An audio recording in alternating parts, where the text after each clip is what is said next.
All right, final topic for today. We're going to talk about depth at Notre Dame. And this is not a general, okay, is Notre Dame a deep football team or not? This is about a shift that we're seeing happening at Notre Dame right now and why I think that's good and why I think it's necessary, but also that there's some potential pitfalls. Like with anything, if you don't apply it correctly, it won't have the benefits that you hope, right? And so that's going to be kind of where we're going today. And looking at this Notre Dame team and listening to comments from Marcus Freeman, listening to comments from Al Golden, listening to comments from Mike Denbrock, and just watching practice, you realize they're going to play a lot of guys. This isn't like the past where it's like, okay, this is our 3 to 4 man rotation at receiver, and that's what we're rolling with. I mean, Marcus Freeman said something like 7 or 8 guys. I think he said 7 or 8 that he wants to go into every game with. You know, you're going to see 3 running backs play every week, if not 4. You're going to see 5 linebackers play. They've already made that clear. They're going to play at least 3 corners, at least 3 safeties, if not 4. And I think Coach Denbrock or Coach Gold might have said something like that Al Washington's got like a 10, 11-man rotation he plans to play with. It is a little like it's just like they went from like this lane to like all the way over to that lane when it comes to depth on their football team. And there's a reason, there's a lot of reasons why it's happening. And there's a lot of reasons why I think this is going to be beneficial. And so what are some of the reasons that this is happening and what are some of the benefits of it? Number one, in my opinion, you look at it and say, hey, listen, this is about keeping players happy. In this day and age, you can't ignore the notion of, okay, guys can just dump in a portal whenever they want. We've got to make sure that some of our younger players, if they have talent, that we find a role for. That's number one. That's at the bottom of the concern list. Okay. So I'm going to go least important to most important, in my opinion. Number two, Marcus Freeman and his staff have recruited extremely well, in my opinion. And we've talked about this before. A lot of your best athletes are in your freshman and sophomore classes. Not all of them. I mean, Benjamin Morrison's not in that class, right? Chris Mitchell's not in that class. Jadarian Price isn't in that class. Riley Leonard's not in that class. There's Xavier Watts isn't in that class. But a lot of your best just elite athletes are freshmen or sophomores. There are some big time football players that have come to Notre Dame the last couple of years on both sides of the ball. And so now, by playing a deeper depth chart, you now are in position to where you can utilize more of your talent. I remember sitting there in 2018 and people talking about, I think the receivers are wearing down a little bit. And the conversation was, yeah, but, that's the best you got. And I'm like, hold on a second. You got Kevin Austin and Braden Lindsey and Lawrence Keys just sitting over there on the bench, not doing anything. You can't find a role for them to play 15, 20 snaps a game. You can't find a role to get Braden Lindsey the football the way Chip Long did in 2019. Like, come on now. Like, you got talent, use it. And so when you've got young talent, use it. How do you justify going into a game and saying, okay, Jack Kaiser and Drake Bowen and Jalen Cedar are 3 starting at linebackers? All right, cool. So you're just going to leave Jaden Alsbury, Kingston Viliama-Asa just sitting over there, just twiddling their thumbs all game because they're not starters? Let's say that Christian Gray and Benjamin Morrison are your starters at corner. You got Jaden Mickey sitting over on the sidelines. Or flip Jaden and Christian Gray. Jaden starts. He's going to leave him over there because he's not a starter. This isn't 20 years ago. This is a different era. But also, beyond just the era, you have a loaded football team. Lou Holtz played a lot of guys in 1988. Go back and watch games. They played like 5 running backs in 1988. And so when I look at this team, it's like, look, you have to play this many guys because you have too much talent not to use. Do you have to play Bryce Young? No, you don't have to play Bryce Young from the standpoint of you don't need to play him. He's talented, but you've got RJ Oben, you've got Josh Burnham, you've got Jordan Patel, you've got Boubacar Traore, you don't have to play him, but you're going to play him because you've got to find a way to get that talent on the field. And when you have the talent Notre Dame has and the unique players Notre Dame has, you have to find roles for them. Otherwise you're wasting talent. And I think that's a big thing too. And then also you get into the more important part of the modern era. which is you now are in a situation where to be a champion at Notre Dame, you've got to win 16 games. That's a lot of games. A lot of games. And you're also in an era where you look at this team and say, this game and say, it's not just about the number of games that you play, but it's also about the number of plays that you now run. And you're in this era now where you just, even with the new rule changes, you're still seeing a lot of plays being run. You're still seeing situations where you look at your football team and you say, man, like to win nowadays, to get through a game nowadays, you're facing, thousands of plays a year, and to get through 12 games, now you got to play 16 games. And it's just, it is just a lot more taxing, in my opinion, from a play standpoint. And back in the day, you'd have some air raid teams that get over 1,000 plays, but now it's like, it's much more common for you to be that way. The pace is so much quicker than it used to be. And so to handle that over the course of 16 games, you have to be willing to go and play a deeper roster. The counter to the other part is you have to have a deeper roster to play. And so to me, this is where Notre Dame is. You have a deeper depth chart. You need a deeper depth chart. You've got to utilize a deeper depth chart. And I think it's important. I think when you've got unique, specific talents, Drake Bowen, very talented. Jack Kaiser, very talented. Jalen Sneed, very talented. Kingsley Williamasa, very talented. They're all four very different players from each other. Some guys have strengths in other areas than compared to other guys. Utilize it. This guy's better at this than this guy is. Utilize it. And that's really where Notre Dame is. Yes, Notre Dame could win a lot of games if it's only Chris Mitchell and Jaden Greathouse and Bo Collins and Jaden Thomas and Jordan Faison are the only receivers you use. You can win a lot of games that way. But why not find a role for Jaden Harrison? Why not find a role for KK Smith? Why not find a role for one of your freshmen, Micah Gilbert, Cam Williams, if Logan Saldate proved himself ready? Why not utilize their skill sets? You don't have to do it 30 snaps a game, but why not utilize it? Yeah, okay, back in the day, you had your number one back. Okay, Jeremiah Love. Let's say he's the number one back, or Jadarian Price, number one back. Okay, but why not use the other one? Why not use Kedron Young, who's very different? One of the things I'm going to kind of joke about in the show tomorrow is, 2022, you had a really good two-man rotation with Diggs and Estime. It was kind of thunder and thunder, right? The old thunder and lightning. It was thunder and thunder. Well, now you look at the 2024 group, and it's like it's kind of lightning and lightning, but you still got some thunder in number 21, who you can use if you need to use them there. And so, like, why not use it?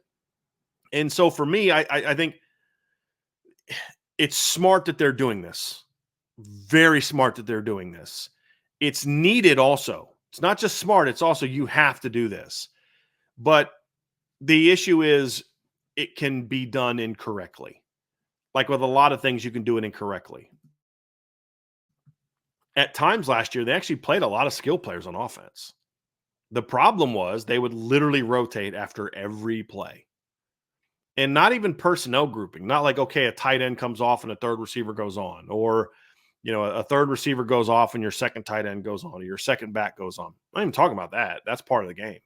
I'm talking about after a play, you'd stay in 11 personnel and you'd run 3 receivers off the field and bring 3 receivers on. Right. And then after that play, 2 receivers would come off and then two new ones would come on the field. And that's not the right way to do it. There were times in 2022 when they'd come out in games and you'd have literally 6 or 7 of your second team players on your front 7 on the field together. And then you're shocked that the other team goes right down the field, right? Like there's a right and a wrong way to play depth. And it's not the same for every team. This year, I may not be as concerned if 6 of the 7 guys in the field are second team defensive linemen and linebackers. It's a different situation. There's not as big of a drop off this year as there was last year. And so you've got to make it work. And so the big concern for me that I have when I hear about this team playing 8 receivers or 11 D linemen or 5 linebackers, in theory, none of those things bother me. 4 running backs, Doesn't bother me. 3 tight ends. Doesn't bother me. Good. Use all your talent. But it's got to be done right. And it's got to be done in a way where you're not limiting your players from getting into a rhythm. You can't change a cornerback spot every series. There's a lot you have to learn about your opponent that you can only get by having some sort of rhythm in the game. If you want to rotate an offensive lineman every series, I get it. It takes work to get it there, but you can't do it like in the middle of a series. You have to have some continuity to what you're doing. You have to have some certainty to what you're doing. Now, that can happen in 2 ways, and I'll get into that. The other part is the concern can be if you're using certain players and when they're in the game, you have very clear tells.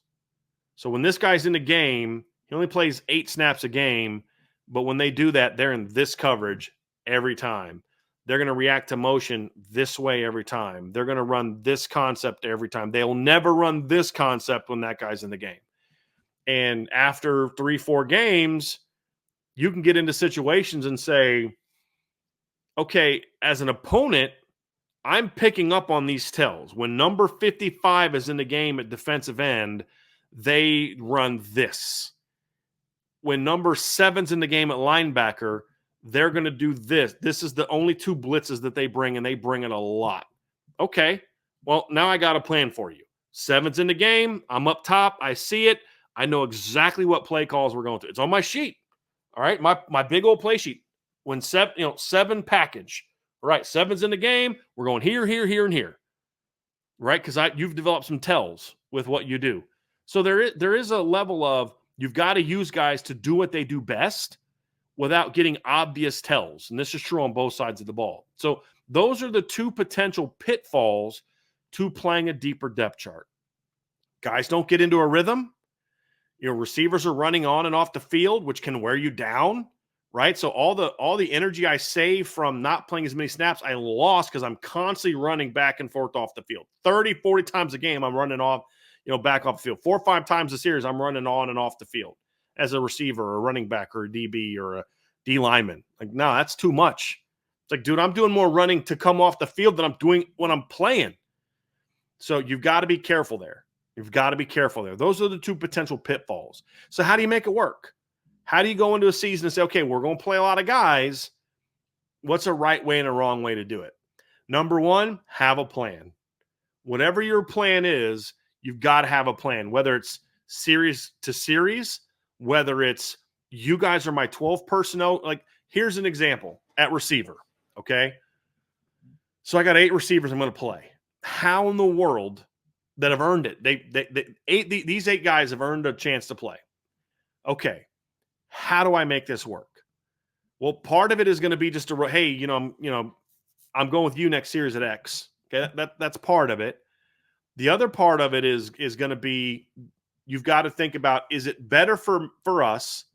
Is it better for our players at receiver?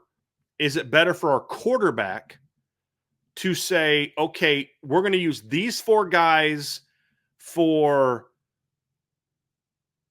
this package, these 4 guys for this package, and so these 4 kind of work together over here, and they run more stuff out of this package. These guys kind of be over here, and they run more of this. Now, there's some crossover, but in 12 personnel, I really like this group. So when we go 12, unless told otherwise, you 2 know you're running on the field. 12 personnel's 1 back, 2 tights, 2 receivers. So when we go 12 personnel, you guys have to jump on the field. You guys have to go play. All right. And then if we're going to rotate you otherwise, we'll rotate you otherwise. And when you look at that's an example of something you could do. When we go as an offense, 11 personnel, this is our base 11 personnel package, but we're going to have our 11 big personnel. We're going to have our 11 speed personnel. So teams use like NASCAR, jet, heavy, whatever, 11 heavy, 11 whatever. That means, okay, it's Micah Gilbert. I mean, it's Bo Collins, Jaden Thomas, and say Micah Gilbert are in the game together. I'm putting Jaden Thomas in the slot, Bo at boundary, Micah at Z, or something like that, right? Like that's our heavy 11 personnel. I may say, hey, I want 11 speed personnel. When we're in 11 speed, it's going to be Chris Mitchell or KK Smith at Z. Actually, let's have some fun with it. We're going to go KK Smith at Z, Chris Mitchell at X, and we're putting, Jaden Harrison or Jordan Faison in the slot, right? We're going fast. When I go 20 big, 20 heavy, okay, I'm going Keedron Young and Jadarian Price. When I go 20 speed, it's Jeremiah Love and Jadarian. To where there's some consistency to it.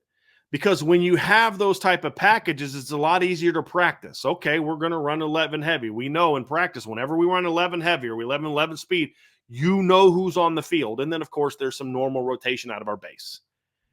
And so I think that's something that you could consider doing when you have unique skill sets to say, hey, listen, and you may not do it for all of it. There just may be a couple packages. Like, listen, Micah Gilbert's only going to play 10, 15 snaps a game, but we really like him. Let's just say hypothetically, Micah Gilbert's emerged as a really strong blocker and on top of being a good pass catcher. So you know what? Bo Collins and Jade Thomas are ahead of him in our base package. But man, in this 12 look, I really like Micah because he can give us great blocker, but he's a guy that can also go out there and win one-on-one. He's a good enough route runner. He's got enough speed. He's strong enough, even as a freshman, that he can help us. So he may not play a bunch in our 11 set, but he's going to get a ton of reps. When we go 12, Micah's the starter on a 12 personnel package. So he's out there with whoever else you want to put out there.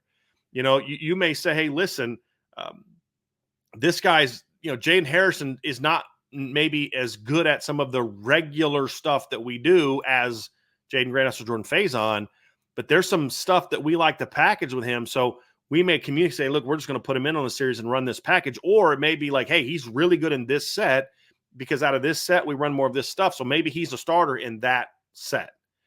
That's a way to do it. And this is true on defense as well. And I think this is something that we've seen from Al Golden last year. Is like, look, Jalen Sneed may be a guy that's not ready to be an every down linebacker, but when they went to certain packages, he was going to be on the field. That's where he was going to be. And so you can have some, hey, listen, when we're in dime, you're a 3 technique. You're a starter. When we make this dime call, you're a starter. You run out on the field unless we've told somebody otherwise. And so those are important things that you have to do. But another reason you have to practice it is because players need to know where they are. They need to know what they're doing. On offense, the quarterback needs to have a good sense and a good feel for, hey, when we're in this personnel, I've run 1 million plays with this group out of this. I've run a bunch of plays with this group out of this. It can get very confusing for your quarterback when it's like, okay, Micah Gilbert runs this route a whole lot different than Bo Collins. How do you know that? Unless you've thrown it to him a bunch of times, getting those reps in practice. Or KK Smith's better at this route than Chris Mitchell is, or vice versa. So he likes to win this way. Those are all things that you look at and say, quarterback's got to know that from experience. How do you get that without work? When you have that many guys, it can be difficult to work if you don't have a plan in place. And so they need to have a plan. Last year, receiver, it was just like, I don't know what they're doing. It's like, you took that guy off the field to put that guy in to run that route. That's the dumbest thing I could. You took whatever you think of Tobias Merriweather. You took him off the field to run a go route against Louisville to Rico Flores. Rico does a lot of good things. Running go routes ain't it. Guess what happens? Interception. Right? Like, that was dumb. There's no purpose to it. It made no sense. There was a lot of that last year. This staff has to avoid that. This staff has to avoid sort of the issues that they had last year. There was no rhyme or reason and no continuity to what they were doing. That can't be the case at receiver. It can't be the case at DB. It can't be the case at linebacker or even D-line. You've got to have some level of, we know what you're good at. We're going to put you in these situations. And then there's also the normal rotation stuff. The last piece to that, the more guys you use, the more risk you run of having too many or not enough guys on the field. Your communication has to be excellent. So if you don't practice it during the week, your coaches that are responsible for personnel changes, and that happens every game, whether it's analysts, GAs, or full-time coaches, there are coaches that are responsible for making sure this is on the field. Al Golden, as a D coordinator, for example, is responsible if you have 12 or 10 people on the field in regard to you didn't have a plan in place. He is not responsible, in my opinion, for when a package goes on the field, he's looking, counting. He's got to be locked in on what's going on, making his calls, being ready for what comes next. He needs to communicate to his staff. They need to be responsible for making sure that things are going right, and make sure the right people are on the field, that you have 11, number one, and that you have the right 11. Okay? If you don't practice that Monday to Friday, it's a whole lot harder to have flawless execution, because one mistake of not having the right people on the field can result in something like, I don't know, you have 10 guys on the field for the final 2 plays of the Ohio State game where you lose. You have a 12th guy on the field against Navy in 2016. He has to run off the punt team. He doesn't get off in time. The punt gets made. Instead of it being your ball, they get the ball. They go down the field on a long drive and score, and you lose by a point. You guys remember that when it happened in 2016? Right? Mistakes like that can prove very costly. And if you're not repping it Monday to Friday, then it can hurt you on Saturday. So when I see at practice Notre Dame doing a lot of this rotating, doing a lot of this stuff where they're putting kind of wholesale waves of people, I'm like, you know what? They have a plan. Now, it still needs to be tinkered with and worked on, but I like the fact they have a plan. I don't know fully what it is yet, but it's very clear that they're doing it. So you have to rep it every day. You have to have some purpose to what you're doing and what you're saying. You have to be able to say, hey, listen, if you're not doing it with intentionality, it can create more problems than it helps. That's a big key. The other things is, you need to make sure it's not too frequent. You can't be subbing every other play. We saw that last year. I don't like that. It doesn't work. It can't just be a consistent thing. It can't be a consistent thing. The other part is you've got to make sure that when you're putting guys in the game that you're not asking them to do things they're not necessarily good at. That's where the intentionality comes from as well. Look, I have to have purpose to who I'm putting on the game, because I'm not going to ask Micah Gilbert as a freshman to do this thing that I may ask Jaden Thomas or Bo Collins to do as a senior. Or I'm not going to ask Bryce Young to play this advanced thing the way that I asked 6th-year senior RJ Oben, right?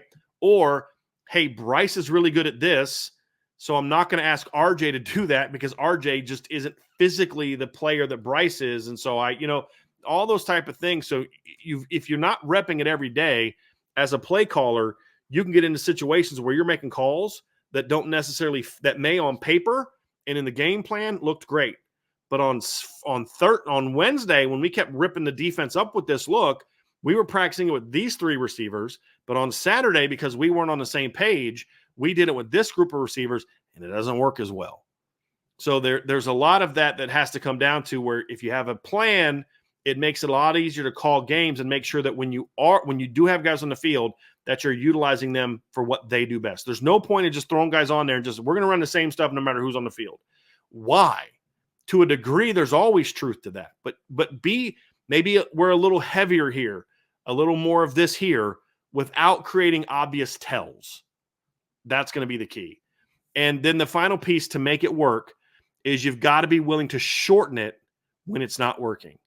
When the other team has a matchup advantage over a certain part of your rotation and they're exploiting it, you've got to be willing to say, hey, we're going to go with you more this game because you present a better matchup. Hey, they can't cover this guy on their defense, can't cover this receiver right now. We're going to make sure that we're leaning more into that. So-and-so has the hot hand at running back. And you've got to lean into, okay, we got to, even though the plan may be here, this guy's hot. We're going to go with him. We had a plan for this rotation to D-tackle. So-and-so's not playing well. So-and-so's banged up. This matchup gives us a better opportunity. We can exploit them more over here. This all works better. Like, you've got to be willing to you have a plan in place, but when you get to games, sometimes you got to say, listen, we got to shorten the bench a little bit in this game. For whatever reason, it can just be you're playing a better team, and so maybe there's 2-3 guys in the back end of your depth chart that you'll play in 9 games, but then not the other 3 against the 3 best teams. That stuff's part of it too. It also could be in game, this just isn't working for us. let's shorten the bench a little bit. You've got to be willing to do that to where you're not just doing it every week, where you practice all these guys and you're prepared for all these guys every week, and you're taking reps away from certain guys, but then you're not playing those younger guys or those bottom of the depth chart guys in your rotation on Saturday. It's wasted reps. Shorten your bench on Tuesday to Friday, Monday to Friday, because if that's what you're doing on Saturday. But even if you are practicing, you have an intention, you also have to be savvy enough as a play caller on both sides of the ball to say, hey, listen, this is what we planned on doing, but it's not going how we thought. Sometimes that could be a good thing. Sometimes that can be not a very good thing. We've got to shorten the bench because this gives us a better shot in this game. And those are all aspects of what you need to do. And then the final piece to me is, where can a more frequent rotation be best? Where is it? You got to be careful, and where should you just not do it? Best places to do it: running back, wide receiver, tight end on offense. I think D-line it's a great thing to do it on the D-line. Those are positions where I'm just throw waves at people. Totally fine with it. Have a plan, always have a plan, but I'm okay with it. Cornerback and safety needs to be more intentional. Linebacker needs to be more intentional. I'm okay playing 5 linebackers. You got to be a little bit more intentional. There's a little bit more of a need for linebackers to get in the flow of the game, in my opinion, than a wide receiver or a running back. There's a little bit more of a need of a corner to kind of see all that's happening than there is for a receiver. And so I think those are all things that factor into why those positions are just, hey, throw waves at people at this position. This position, maybe have some more intentionality to what you're doing from a rotation standpoint. A position where I'd be really careful with it, as I said, is corner. That's probably the one defensive position that I would be the most careful with my rotation. The other on offense, it's O-line. I'm actually not opposed to rotating. I've said this in the past. I'm not opposed to rotating an offensive lineman or even an offensive line side. Hey, we're going to have waves of the left side, just hypothetically. Let's just say, hey, look, we're going to have our Rocco-Tosh duo and our Pendleton-Knapp duo. Okay, we'll see if it works, but if you're going to try it, it needs to have purpose, and it needs to be done. This is exactly how we're doing it. We're doing it this way. Rotating every series or whatever the case may be, and you got to practice that every single day. They did not do that against Louisville last year. Yes, Billy Schrauth got some work with the ones, but they weren't told until – I was told this by multiple people that they basically told him on the day of the game, okay, we're going to rotate. Can't do that. When Harry Heastand did it, he said, this is what we're doing. We're going to practice it Monday. We're going to practice it Tuesday. We're going to practice it Wednesday, Thursday, and Friday. And then we're going to do exactly that on Saturday. Everyone's going to know who's going to be on the field to the point where I shouldn't have to tell you that you're on the field. You should already know. Everybody should already know.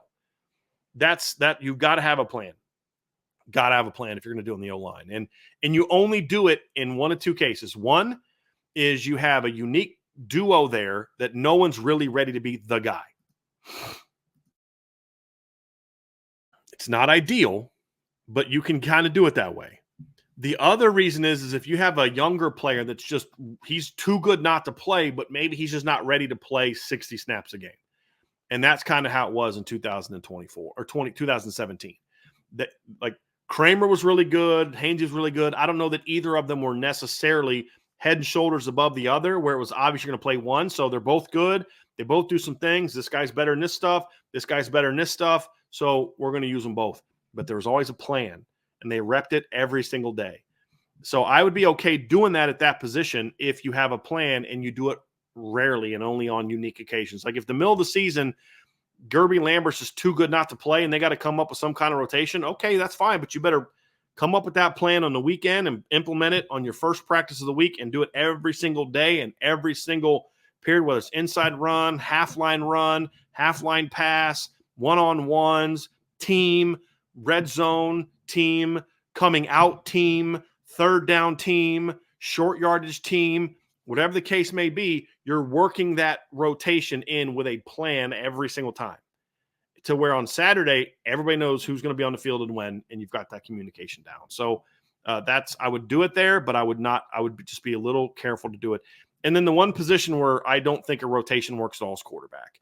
That's not going to be an issue at Notre Dame. The only time I'm ever okay with it is if you have a quarterback with a very different skill set that's going to come in really with one purpose. Tim Tebow coming in 2006 for Florida made total sense.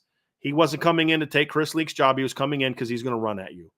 You know, like how they used Tyler Buchner in 2021, I had no problem with that because everybody knew exactly what was happening when Tyler was in the game. They knew the plan. They knew when he was going to do it. The times when it didn't work as well is when times when they maybe didn't have as good of a plan. Have a plan. Hey, Tyler, you're going in on Series 3 and you're going to do this. You know, if you get Deuce Knight and he signs a Notre Dame, you know, let's say he does and said not feeling great about that. But let's say he does, hypothetically. Say, hey, look, every third series you're going to go in and we're going to run some this or that. Okay, fine. Have a plan. Have a plan. And everybody knew exactly what Tim Tebow was going to do. He knew the package he was going to run, and that was his role. Chris Leak knew when he was going to come in. He knew when he wasn't going to come in. And Chris Leak wasn't looking over his shoulder because they had a plan in place. Jack Cohn wasn't necessarily looking over his shoulder early. Eventually did because of the way they handled that situation. But you've got to have a plan in place. That's the only time I'm ever okay with a quarterback playing more is if you have a situation where it's a unique athlete that's coming in for a specific purpose for a series or a play or a short yardage. Hey, every time we get in third down or, second or third down and we go with our power package, we know we're putting our young athletic quarterback in the game and we're not going to have another quarterback in the game and we're just running that 2nd and 1 play and we're going to execute these 3 or 4 concepts and then we're going to roll. We get in a short yardage or goal line and we make this call. Everybody knows we're putting so-and-so in the game. It could be, we see that like with running backs. Put an extra running back in the field. Don't care. Just have a plan and do it if he's a unique athlete. I don't think they have that on the team this year, so I'm not worried about that for Notre Dame this year. But in theory, that's something how it could work. So, look, if this works for Notre Dame, it's going to be huge. They're going to have a lot of talent playing. They're going to have guys happy. It helps in the recruiting trail. It helps with this team. It's going to help keep guys fresh. It's going to allow you to utilize different players. It also gives some younger, talented players that may not be ready for full-time enough opportunities to where if they can answer the bell, maybe they then become more full-time. So I think the plan is great. I hope the Notre Dame executes it effectively. I think so far I've liked what I've seen and then heard about how they're going to do it. There seems to be some intentionality to it. But now we've got to find out if they can do it when they're game prepping. It's easier to be structured with that type of thing during camp when you're not preparing for a game. Because it's like, hey, look, this is first team, the second team. But when you start getting in a game week, then it can become, if you don't do it right, a little bit more challenging. So we'll see how they do it the next couple of weeks. But so far, I like the plan. I think it's smart. I think they have the talent to do so. I think it's a necessity for this team because of the talent. I think it's also a necessity for this team because of the reality of a 16-game season if you want to win a title. And you have to play 16 games, then that's something that you need to do. So that's why I think the depth of this football team is so impressive. It's why it's one of the strengths of this team. And I love the fact that this coaching staff has a plan in place to say, look, we're going to maximize this. I love Drake Bone as a player and Jack Kaiser's players. And I know the Notre Dame coaches do. But we can't just have Kingston Viliama-Asa sit on the sidelines all day. You can't have just Jaden Alsbury and Jalen Snead sit on the sidelines all day. I don't care how much I love those guys. Why does it got to be an either or? It's both. We'll play both of them and utilize them to make sure that we're effective. I think that's good for Drake. I think that's good for Kingston. I think that's good for Jack. I think that's good for Jaden. It's good for all of them if it's done correctly. And that's going to be the big key. If they can do it correctly, this is going to be a huge thing for Notre Dame because they're just going to be able to throw waves of players, of people. And I especially think it could be effective in the opener because A&M's not going to know exactly who's in the game doing what and when. And so there will be no tells in game one. You very rarely have tells in game one, especially when you have so many new faces. And that's something I think could really help Notre Dame a lot in that opener is, yeah, you may think you know what we do in our base defense, but we're a little different this year because of this guy, this guy, and this guy. But what are you going to what is your thought when we throw this guy in the game or this guy in the game or this guy in the game or this guy in the game? Same thing in receiver. You may think we like this concept, but when these 3 guys are in the game, we got something for you that you haven't really seen yet, and we're coming at you with speed or size.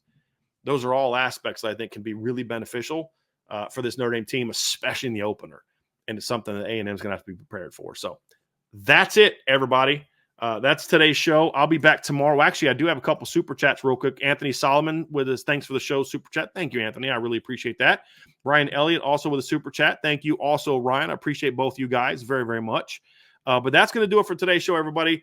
Have a great rest of your day. Hit that like, hit that subscribe, hit that notification bell, share this podcast, give us a 5-star review. Join me on the message board at boards.irishbreakdown.com. We're going to continue this conversation. It's going to be a lot to talk about these next couple weeks. And join me tomorrow, 1 o'clock p.m. tomorrow. I'm going to be on with Trevor Trowbridge. That's the plan as of now. And we're going to have some fun to talk about. Like I said, we got the 2 topics we're going to discuss. We'll either add a 3rd topic, maybe do the buy, sell, hold. We'll see about that. I got to figure out a couple things. But either way, we're going to have a lot to talk about. It's going to be a lot of fun, and we're going to get going at 1 o'clock. So join me tomorrow on the Irish Breakdown podcast. Have a great rest of your day, everybody.